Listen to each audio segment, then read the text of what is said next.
My name is Hao Tian, and I'm a co-founder of StegaMatter, which is a spin-off from EPFL.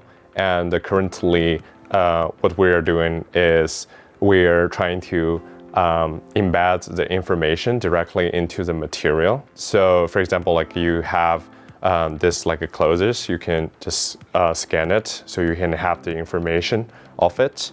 I'm joining with my partner, Tommy. Hi, I'm Tommy Brzezzi. I'm a new PhD student at EPFL. I work in the Digital Humanities Laboratory, and I specialize in various AI solutions for fashion, garments, textiles, and art history. As a PhD student, you often look very incrementally. How can I get a new paper, a new citation? But I think the issue is that when only looking incrementally, you can kind of miss the bigger picture or an entirely different path or way of looking. Today, with the innovation booster for fashion and lifestyle, I think it was cool to almost step out of what I do every day and think about what if I didn't have any of my constraints of data sets, models, no funding constraints, and almost could chart a new path on things that maybe I've never thought of and working in. For today's workshop in the innovation booster for fashion and lifestyle, I reviewed the whole challenge we initially proposed, and we follow the steps that we have learned from the workshop, keep asking why it's about it. And it's kind of like going back to some philosophical questioning so being a long time I haven't been practiced for. And it's actually we found some flaws from our challenge, review it, and also make it more clear. So through the process, so really thankful for this process. Yeah. So for the design process during the workshop, one of the things really left in my mind right now is when we're learning from put all the ideas from a brainstorm, and we're trying to combine them or simplify them or substitute them. Initially, we mostly talk in our head, and we didn't write down all the ideas we have. But later, when we actually write down all of those and put them together, it's clearer than we thought before. So that's a good experience, and we actually at the end we figure out a new and a really interesting idea to ship to the community other than before. So it's an interesting experience. Yeah, I think thinking in your head, you can kind of think that you're doing the full mental model and the full landscaping, but I think once you physically put pen to paper with all the sticky notes, you can really see where ideas can be collected. It's kind of satisfying to cross out various ideas and realize connections that you kind of couldn't really see before even in your head because you're physically not visualizing them. I think in particular with the Scamper method, if we had to kind of go over and substitute the ideas, reapply them, I think it really made, it was cool to almost look at the layers of how we came to it, and I think it's even beneficial for the storytelling of, well, we thought this, and then we realized that, and you now actually have a physical, almost memoir of how you did that thinking process. Today we focus most on desirability, and I think kind of going back to what I earlier said about not looking super incrementally, if you just look technically, you can kind of just continuously build upon. But I actually think the major insight is that if you kind of almost switch your audience and switch your desirability too, you would normally maybe think you're just using the same technology stack to get kind of a different audience, a different end goal. But I think what we realized today is that as we switch the audience, the reason that this audience hasn't been tapped into fully is because there isn't actually a technical stack underneath it that supports it. So I think what I've really learned and taking away further from my PhD, right, is don't just always try to switch the technical method just for the sake of switching the technical method. Switching your audience, you'll then find the technical method that you need to develop to best suit it.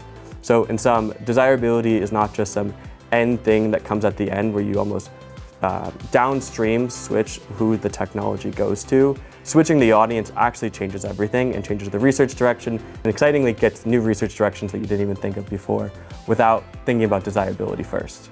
So just to add on that, we basically also learned that from the co-workshop.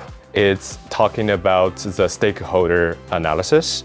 At that time, we kind of reevaluate our stakeholder. For example, like a designer, we have sailors, we have a brand, fashion brand, and we have to give some priority. Like some is most relevant, some is like less relevant.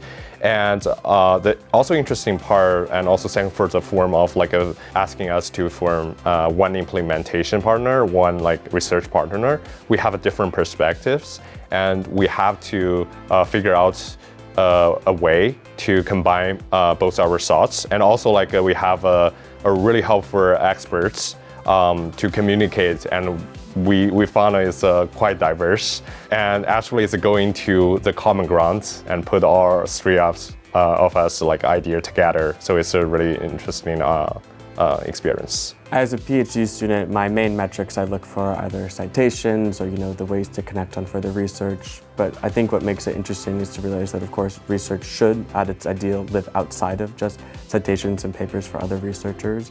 And so thinking even a priori when you're starting a research of what is the market size of something like this is not something that I think your average PhD student necessarily always thinks about.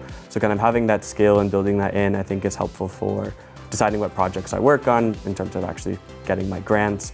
And I think it's a new skill that you don't always necessarily learn in academia. So being able to be partnered with business people here when thinking about my research in the early stages, I think is going to allow me to better tailor my research from the start and desirability from the start, so that I don't end after 4 or 5 years not knowing what I actually want to do with it. I know now in year 2 exactly where I want to be going with it.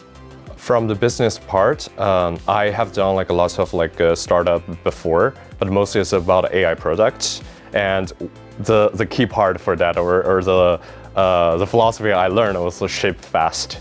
So you want to ship, like be the first one to deliver it to the market. But when I do this startup with my co-founder, he has a design background, so we sometimes have a conflicts.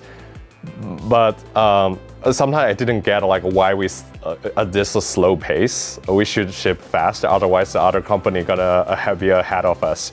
But in this workshop, I actually going through like a questioning, like first to define the challenge, then questioning like why is it, and going to step by step, do the stakeholder analysis, and also trying to use the brainstorm to form ideas. It's actually first time give me a good lesson, like why we need to slow down sometimes, and especially when you're working in a high value business or like industry. I think this is a really good lesson I have learned from the co-working shop. So thank you for inviting us to be there. Thanks.